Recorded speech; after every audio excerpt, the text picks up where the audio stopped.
Welcome to Sangmoon Online School. Welcome to Sangmoon Online School. তৃতীয় শ্রেণীর আমাদের সুপ্রিয় শিক্ষার্থী বন্ধুরা, সানমুন অনলাইন স্কুলে তোমাদের সবাইকে স্বাগতম। নিশ্চয়ই তোমরা প্রতিদিনের মতো আজও ভালো আছো। গত পর্বে আমরা আলোচনা করেছিলাম তোমাদের প্রাথমিক গণিত বইয়ের 69 ও 70 পৃষ্ঠা নিয়ে। তারই ধারাবাহিকতায় আজ আমরা আলোচনা করব 72 পৃষ্ঠা নিয়ে। ছোট্ট বন্ধুরা, এই ক্লাসের সাথে সাথেই অধ্যায় 6 সম্পর্কিত আলোচনা সমাপ্ত হয়ে যাবে। তোমরা যারা গত পর্বগুলো যথাসময়ে দেখতে পারোনি, তোমাদের জন্য নিচের ডেসক্রিপশন বক্সে সবগুলো ক্লাসের লিঙ্ক দেওয়া থাকবে, সেখানে চাইলে ক্লিক করে তোমরা সবগুলো ক্লাস দেখে নিতে পারো। ছোট্ট বন্ধুরা, আজকের ক্লাসটিও তোমাদের জন্য খুবই আনন্দদায়ক, গুরুত্বপূর্ণ, ইফেক্টিভ হবে, কারণ এই ক্লাসের মধ্য দিয়ে তোমাদের 72 পৃষ্ঠা সম্পূর্ণ আলোচনা করা হবে এবং ভাগ সম্পর্কিত সকল সমস্যার সমাধান করা হবে। তো ছোট্ট বন্ধুরা, এবার চলো আর দেরি না করে আমরা ক্লাসে ফিরে যাই। আজকের এই ক্লাস শেষে তোমরা অনূর্ধ্ব 2 অঙ্ক বিশিষ্ট সংখ্যাকে 1 অঙ্কের সংখ্যা দ্বারা ভাগ করতে পারবে। ভাগের ধারণা ব্যবহার করে দৈনন্দিন জীবনে ভাগ সংক্রান্ত সমস্যা সমাধানে ব্যবহার করতে পারবে। এবার ছোট্ট বন্ধুরা, তোমরা তোমাদের গণিত বইয়ের 72 পৃষ্ঠাটি খুলে নাও। এখানে 1 নম্বর অঙ্ক দেখো, এখানে 12টি অঙ্ক আছে। এই 12টি অঙ্ক থেকে আমরা 8টি অঙ্ক করব, বাকি অঙ্কগুলো তোমরা নিজেরা সমাধান করবে। এই অঙ্কগুলো যদি তোমরা মনোযোগের সহিত দেখো, শুনো এবং বুঝো, তাহলে বাকি অঙ্কগুলো খুব সহজেই তোমরা সমাধান করতে পারবে বলে আমি বিশ্বাস করি। এবার 1 নম্বর অঙ্কটি তোমরা লক্ষ্য করো, 8 ভাগ 2। 8কে 2 দ্বারা ভাগ করতে হবে। এই জন্য আমাদেরকে কি করতে হবে? 2 এর নামতা বলতে হবে।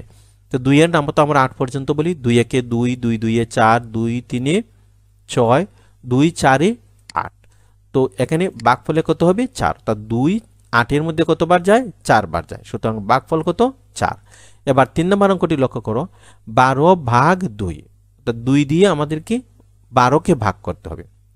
তো 2 এর নামতা আমরা বলি 2 একে 2, 2 2 এ 4, 2 3 এ 6, 2 4 এ 8, 2 5 এ 10, 2 6 12। অর্থাৎ 2 12 এর মধ্যে কতবার যায়? 6 বার যায়। সুতরাং ভাগফল হচ্ছে 6। আর 6 নম্বর অঙ্কটি লক্ষ্য করো, 30 ভাগ 6। 6 দিয়ে 30কে ভাগ করতে হবে। তা 6 30 এর মধ্যে কতবার যায়? আমরা 6 এর নামতাটি গণনা করি। 6 একে 6, 6 দুগুণে 12, 3 6 18, 4 6 24, 5 6 30। অর্থাৎ ভাগফলে বসবে 5। 6 30 এর মধ্যে কতবার যায়? 5 বার যায়। এবার 7 নম্বর অঙ্কটি লক্ষ্য করো, 64 ভাগ 8। 8 দিয়ে 64কে ভাগ করতে হবে। তো 8 এর নামতা বলি 8 একে 8, 8 দুগুণে 16, 3 8 24, 4 8 32, 5 8 40, 6 8 48, 7 8 56, 8 8 64। অর্থাৎ 8 64 এর মধ্যে 8 বার যাবে, তাই ভাগফল হবে 8। এবার 8 নম্বর অঙ্ক, 54 ভাগ 9। এবার আমাদেরকে 9 এর নামতা বলতে হবে। 9 একে 9, 9 দুগুণে 18, 3 নং 27, 4 নং 34, 5 নং 45, 6 নং 54। অর্থাৎ 9 54 এর মধ্যে কতবার গেল? 6 বার গেল। অর্থাৎ ভাগফল হচ্ছে 6। এবার 10 নম্বর অঙ্ক হচ্ছে 35 ভাগ 5। এবার আমাদেরকে 5 এর নামতা বলতে হবে। 5 একে 5, 5 দুগুণে 10, 3 5 এ 15, 4 5 এ 20, 5 5 এ 25, 5 6 30, 5 7 এ 35। অর্থাৎ 5 35 এর মধ্যে 7 বার যায়। সুতরাং ভাগফল হবে 7। এবার 11 নম্বর অঙ্কটি তোমরা লক্ষ্য করো, 28 ভাগ 4। এবার আমরা 4 এর নামতা বলি। 4 একে 4, 4 দুগুণে 8, 3 4 এ 12, 4 4 এ 16, 4 5 এ 20, 4 6 24, 4 7 এ 28। অর্থাৎ ভাগফল হবে 7। 4 28 এর মধ্যে কতবার গেল? 7 বার গেল। এবার 12 নম্বর অঙ্ক, 63 ভাগ 7। 7 দিয়ে 63কে ভাগ করতে হবে। এবার আমরা 7 এর নামতা বলি। 7 একে 7, 7 দুগুণে 14, 3 7 এ 21, 4 7 এ 28, 5 7 এ 35, 6 7 এ 42, 7 7 এ 49, 7 8 এ 56, 7 নং 63। অর্থাৎ 7 63 এর মধ্যে কতবার যায়? 9 বার। সুতরাং ভাগফল হবে 9। ছোট্ট বন্ধুরা, তোমরা যদি এই চ্যানেল বা পেজের নতুন দর্শক হয়ে থাকো এবং প্রতিটি ক্লাস যথাসময়ে পেতে চাও, তাহলে চ্যানেলটি সাবস্ক্রাইব ও পেজটি ফলো করে নিও। সেই সাথে লাইক, কমেন্ট এবং শেয়ার করে আমাদের সাথেই দেখো। ছোট্ট বন্ধুরা, এবার তোমাদের 72 পৃষ্ঠার 2 নম্বর অঙ্কটি লক্ষ্য করো। আমি পড়ছি, তোমরা মনোযোগ দিয়ে শুনো। 8টি আম 2 জনকে সমান ভাগে ভাগ করে দেয়া হলে প্রত্যেকে কয়টি করে আম পাবে। এই যে তোমরা একটি বক্স দেখতে পাচ্ছ, বক্সের মধ্যে 8টি আম আছে। এই 8টি আম যদি আমরা এই দুইজনের মধ্যে সমানভাবে ভাগ করে দিই তাহলে প্রত্যেকে কতটি আম পাবে। এবার আমরা দেখে নিই। এখান থেকে যদি আমরা প্রত্যেককে প্রথমে দুইটি করে আম দিই তাহলে আমাদের 4টি আম দেওয়া হয়, বক্সে আরো 4টি আম থাকে। এবার এই দুইজনকে আরো 2টি করে অর্থাৎ মোট 4টি করে আম আমরা দিয়ে দেখি কতটি আম পায়। তো এখানে যদি আমরা দুইটি 4টি করে প্রত্যেককে আম দিই তাহলে বক্সে আর কোনো আম থাকে না, অর্থাৎ দুইজন শিশুকে আমরা 4টি করে আম সমান ভাগে ভাগ করে দিতে পারি। এবার আসো এই অঙ্কটি আমরা গাণিতিক বাক্যের মাধ্যমে সমাধান করি। প্রথমে লিখবো আমরা গাণিতিক বাক্য। আম কতটি ছিল? আম ছিল 8টি। এবার এই 8টি আম দুইজনকে সমান ভাগে ভাগ করতে হবে, তাই আমরা 8কে ভাগ দিব কত দিয়ে? 2 দিয়ে। 8কে যদি আমরা 2 দিয়ে ভাগ করি তাহলে প্রত্যেকে কতটি করে আম পাবে আমরা পেয়ে যাব। এবার 8কে যদি আমরা 2 দিয়ে ভাগ করি তাহলে কত পাই? 8 এর মধ্যে 2 কতবার যায়? 4 বার। সুতরাং প্রত্যেকে 4টি করে আম পাবে। এবার শিক্ষার্থী বন্ধুরা 72 পৃষ্ঠার 3 নম্বর অঙ্কটি লক্ষ্য করো, আমি পড়ছি, তোমরা মনোযোগ দিয়ে শোনো। 24টি লজেন্স 4 জনকে সমানভাবে ভাগ করে দেওয়া হলে প্রত্যেকে কয়টি করে লজেন্স পাবে। এই যে একটি বক্স তোমরা দেখতে পাচ্ছ, এই বক্সের মধ্যে 24টি লজেন্স আছে। এই 24টি লজেন্স যদি আমরা 4 জনকে সমান ভাগে ভাগ করে দিই তাহলে প্রত্যেকে কতটি করে লজেন্স পাবে আমাদের বের করতে হবে। আমরা প্রত্যেককে 6টি করে লজেন্স দিয়ে দেখি বক্সে আর কোনো লজেন্স থাকে কিনা। আমরা প্রথম জনকে দিলাম 6টি, দ্বিতীয় জনকে দিলাম 6টি, তৃতীয় জনকে দিলাম 6টি এবং চতুর্থ জনকেও 6টি করে দিয়ে দেখলাম কি বক্সে আর কোনো লজেন্স নেই। অর্থাৎ প্রত্যেকে যদি আমরা 6টি করে লজেন্স দেই তাহলে 24টি লজেন্স সমান ভাগে এই 4 জনকে ভাগ করে দেয়া যায়। এবার সেই অঙ্কটি আমরা সমাধান করি। প্রথমে আমরা লিখব গাণিতিক বাক্য। লজেন্স কতটি ছিল? 24টি। এখন 4 জনকে সমানভাবে ভাগ করে দেয়া হয়েছে, প্রত্যেকে কতটি করে লজেন্স পাবে। তো প্রত্যেকে কয়টি করে লজেন্স পাবে এটি বের করতে হলে আমাদেরকে কি করতে হবে? 24কে 4 দিয়ে ভাগ করতে হবে। এবার আমরা 24কে যদি 4 দিয়ে ভাগ করি তো 4 24-এর মধ্যে কতবার যায়? 4 6 24। সুতরাং প্রত্যেকে 6টি করে লজেন্স পাবে। এবার ছোট্ট বন্ধুরা তোমরা 72 পৃষ্ঠার 6 নম্বর অঙ্কটি লক্ষ্য করো। নাদিদ 32 টাকা দিয়ে কিছু ডিম কিনলো। যদি একটি ডিমের দাম 4 টাকা হয় তবে নাদিদ কয়টি ডিম কিনেছ? এই যে তোমরা একটি বক্স দেখতে পাচ্ছ, এই বক্সে কিছু ডিম আছে। এই ডিমগুলো মনে করো নাদিদ 32 টাকা দিয়ে কিনলো। এখানে একটি শর্ত দেয়া আছে, একটি ডিমের দাম 4 টাকা, তবে নাদিদ কয়টি ডিম কিনেছে। এই অঙ্কটি আমরা সমাধান করি গাণিতিক বাক্যের মাধ্যমে। প্রথমে আমরা লিখব গাণিতিক বাক্য। নাদিদ কত টাকা দিয়ে ডিম কিনেছে? 32 টাকা দিয়ে। তাই আমরা প্রথমে লিখব 32 এবং প্রতিটি ডিমের দাম কত টাকা? 4 টাকা। তাই 32কে যদি আমরা 4 দিয়ে ভাগ করি তাহলে আমরা কতটি ডিম কিনেছে সেটি আমরা পেয়ে যাব। তো 32কে 4 দিয়ে ভাগ করলে আমরা কত পাই? তা 4 32-এর মধ্যে যায়, 4 8 32। সুতরাং নাদিদ 8টি ডিম কিনেছে। এবার তোমরা 9 নম্বর অঙ্কটি লক্ষ্য করো, আমি পড়ছি, তোমরা মনোযোগ দিয়ে শোনো। একটি প্যাকেটে 8টি বিস্কিট আছে। একজন বালিকা বিস্কিটের 2টি প্যাকেট কিনলো। সে মোট কতগুলো বিস্কুট কিনলো? এই যে একটি বক্স তোমরা দেখতে পাচ্ছ, এই বক্সের মধ্যে 8টি বিস্কিট আছে, অর্থাৎ ধরে নাও এটি একটি বিস্কিটের প্যাকেট। এই প্যাকেটে 8টি বিস্কিট আছে। এখন একজন বালিকা বিস্কিটের 2টি প্যাকেট কিনলো। এই যে বক্স দেখতে পাচ্ছ এরকম 2টি বক্স সে কিনলো। সে মোট কতগুলো বিস্কুট কিনলো? একটি বক্সে যদি 8টি বিস্কুট থাকে তাহলে 2টি বক্সে কতটি বিস্কুট হবে? 16টি বিস্কুট হবে। তাহলে ওই বালিকা কতটি বিস্কুট কিনলো? 16টি বিস্কুট কিনলো। এবার অঙ্কটি আমরা গাণিতিক ভাবে সমাধান করি। প্রথমে আমরা লিখব গাণিতিক বাক্য। একটি প্যাকেটে বিস্কুট কতটি আছে? এই যে প্যাকেটের মধ্যে বিস্কুট কতটি আছে? 8টি। এখন এই বালিকা বিস্কুটের কয়টি প্যাকেট কিনেছে? 2টি প্যাকেট। তাই 8কে আমরা গুণ দিব 2 দিয়ে। ছোট্ট বন্ধুরা এর পূর্বে তোমরা প্রত্যেকটি অঙ্ক ভাগ করেছ, কিন্তু এখানে আমরা গুণ ব্যবহার করেছি। তোমরা অঙ্কগুলো পড়বে, পরে বুঝবে, সেটি ভাগ হবে না গুণ হবে। তো তোমরা যদি ভাগ করে থাকো এবং ভাগের তালে তালে এটিও ভাগ করে নাও তাহলে কিন্তু অঙ্ক ভুল হবে। এই জন্য তোমাদেরকে প্রশ্নটি পড়তে হবে এবং ভালো করে বুঝতে হবে। এখানে দেখো একটি প্যাকেটে 8টি বিস্কুট আছে, একজন বালিকা বিস্কুটের 2টি প্যাকেট কিনলো, সে মোট কতগুলো বিস্কুট কিনলো, এখানে মোট বলা হয়েছে।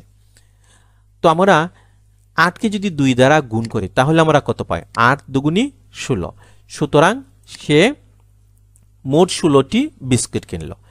তোমরা তো দেখতেই পাচ্ছ একটা প্যাকেটে বিস্কুট আছে 8টি, 2টা প্যাকেটে বিস্কুট হবে কতটি?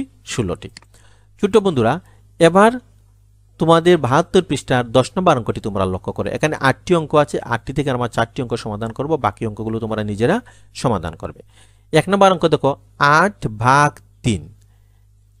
8কে 3 দ্বারা ভাগ করতে হবে। তো 8কে আমরা কিভাবে 3 দ্বারা ভাগ করব?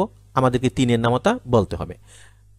3 একে 3, 3 দুগুণী 6, 3 3-এ 9। আমরা কিন্তু 8 পাই না, আমরা 9 পেয়ে যাই। আমরা ইতিমধ্যে যে ভাগগুলো করেছি সেগুলো হলো নিঃশেষে বিভাজ্য, আর এই ভাগগুলো হলো নিঃশেষে বিভাজ্য নয়, অর্থাৎ এই ভাগের শেষে আমাদের ভাগশেষ থাকবে। তো এই অঙ্কগুলো আমরা সমাধান করি। 8 3 8-এর মধ্যে কতবার যাবে? 2 বার যাবে। 3 দুগুণী কত হবে? 6। এখন 8 থেকে যদি আমরা 6 বিয়োগ করি থাকে কত? আরো 2। এই 2 হবে ভাগশেষ। এবার 4 নম্বর অঙ্কটি লক্ষ্য করো 52 ভাগ 7। 7 দিয়ে 52কে ভাগ করতে হবে। তো 7 52-এর মধ্যে কতবার যায়? আমরা 7-এর নামতা গণনা করি। 7 থেকে 7, 7 দুগুণী 14, 3 7 21, 4 7 28, 5 7 35, 6 7 42, 7 7 49, 7 8 56। 56 কিন্তু 52-এর বেশি হয়ে যায়, তাই আমরা 8 বার যাবে না, এখানে কতবার যাবে? 7 বার যাবে। তো 7 52-এর মধ্যে 7 বার গেলে কত হয়? 7 7 49। এখন 52 থেকে যদি আমরা 49 বিয়োগ করি তাহলে আমরা কত পাই? 3 পাই। এই 3 হচ্ছে ভাগশেষ। এবার তোমরা 5 নম্বর অঙ্কটি লক্ষ্য করো 23 ভাগ 8। এবার আমরা 8-এর নামতা গণব। 8 একে 8, 8 দুগুণী 16, 3 8 24। 23-এর কিন্তু বেশি হয়ে যায়, আবার 23 আমরা পাইও না, তাহলে 23-এর ছোটটি নিতে হবে। তো 8 একে 8, 8 দুগুণী কত হবে? 16, অর্থাৎ 8 23-এর মধ্যে যাবে 2 বার। 2 বার গিয়ে কত হলো? 8 দুগুণী 16। এবার 23 থেকে যদি আমরা 16 বিয়োগ করি তাহলে কত পাই? 7 পাই। এই 7 হচ্ছে ভাগশেষ এবং 2 হচ্ছে ভাগফল। এবার 8 নম্বর অঙ্কটি তোমরা লক্ষ্য করো 40 ভাগ 9। 9 দিয়ে 40-কে ভাগ করতে হবে। এসব আমরা 9-এর নামতা গণনা করি। 9 একে 9, 9 দুগুণী 18, 3 নং 27, 4 নং 34, 5 নং 45। 9 যদি 5 বার যায় তাহলে 45, অর্থাৎ 40-এর বেশি হয়ে যায়। তাহলে কতবার যাবে? 9 যাবে 4 বার। 4 নং কত? 4 নং 34। এবার 40 থেকে যদি আমরা 34 বিয়োগ করি তাহলে তাকে কত? 4, অর্থাৎ এই 4 হবে ভাগশেষ এবং এই 4 হবে ভাগফল। এবার তোমরা 12 নম্বর প্রশ্নটি লক্ষ্য করো, আমি পড়ছি, তোমরা মনোযোগ দিয়ে শোনো। 48টি পেয়ারা 6 জনের মধ্যে সমানভাবে বিতরণ করা হলো, প্রত্যেকে কয়টি করে পেয়ারা পেল? এই বক্সে তোমরা ধরে নাও যে 48টি পেয়ারা আছে, এই পেয়ারাগুলো 6 জনের মধ্যে সমানভাবে বিতরণ করা হবে। এখন আমাদেরকে বের করতে হবে প্রত্যেকে কয়টি করে পেয়ারা পাবে। এই অঙ্কটি আমরা সমাধান করি। প্রথমে আমরা লিখব গাণিতিক বাক্য, পেয়ারা কতটি আছে? 48টি। আমরা প্রথমে লিখব 48, কতজনের মধ্যে ভাগ করতে হবে? 6 জনের মধ্যে, তাই 48-কে ভাগ করব আমরা 6 দিয়ে। এবার 48-কে 6 দিয়ে ভাগ করলে আমরা কত পাই? 6-এর নামতা যদি গণনা করি তাহলে 6 8 48। সুতরাং প্রত্যেকে 8টি করে পেয়ারা পেল। সম্মানিত দর্শকবৃন্দ, আপনারা যদি সানমুন অনলাইন স্কুলের নতুন দর্শক হয়ে থাকেন এবং আপনার সন্তান যদি প্রতিটি ক্লাস যথাসময়ে পেতে চায় তাহলে আপনারা চ্যানেলটি সাবস্ক্রাইব ও পেজটি ফলো করে রাখুন। সেই সাথে লাইক, কমেন্ট এবং শেয়ার করে আমাদের সহযোগিতা করুন। এবার আসো বাড়ির কাজ। ছোট্ট বন্ধুরা, তোমাদের প্রাথমিক গণিত বইয়ের 72 পৃষ্ঠা বাড়িতে বারবার অনুশীলন করবে। প্রথমে আমরা যে অঙ্কগুলো আজ সমাধান করেছি সেই অঙ্কগুলো তোমরা বেশ কয়েকবার করে নিবে। তারপর যে অঙ্কগুলো আমরা সমাধান করিনি সেগুলো করার চেষ্টা করবে, তাহলে নিশ্চয়ই তোমরা সবগুলো অঙ্ক সমাধান করতে পারবে। এই ক্লাসের মধ্য দিয়ে আমরা অধ্যায় 6 নিয়ে আলোচনা শেষ করলাম। আগামী পর্বে আমরা অধ্যায় 7 গুণ ও ভাগের সম্পর্ক নিয়ে আলোচনা করব। তাই আগামী ক্লাসগুলো তোমাদের জন্য খুবই গুরুত্বপূর্ণ হবে। আমরা আশা রাখব আজকের এই ক্লাসের মতো আগামী দিনেও তোমরা যথাসময়ে ক্লাসে অংশগ্রহণ করবে এবং প্রতিটি ক্লাস অত্যন্ত মনোযোগের সহিত সম্পন্ন করবে। ছোট্ট বন্ধুরা, আমাদের এই ক্লাসগুলো ফেসবুক পেজ এবং সানমুন অনলাইন স্কুল ইউটিউব চ্যানেলে আপলোড হয়ে থাকে। তোমরা যদি আমাদের এই class Sunmoon online school Facebook page থেকে দেখে থাকো তাহলে পেজটি ফলো এবং লাইক করে নিও। তোমরা যদি আমাদের এই ক্লাসটি ইউটিউব চ্যানেল থেকে দেখে থাকো তাহলে সানমুন অনলাইন স্কুল ইউটিউব চ্যানেলটি সাবস্ক্রাইব করে নিও। সেই সাথে পাশে থাকা বেল বাটনটি অন করে দিও, তাহলে যখনই আমরা নতুন কোনো ক্লাস আপলোড করব সাথে সাথে তোমরা নোটিফিকেশন পেয়ে যাবে। সম্মানিত দর্শকবৃন্দ, আমাদের এই চ্যানেলে দ্বিতীয় ও পঞ্চম শ্রেণীর গণিত বিষয়ের পূর্ণাঙ্গ সমাধান দেয়া আছে।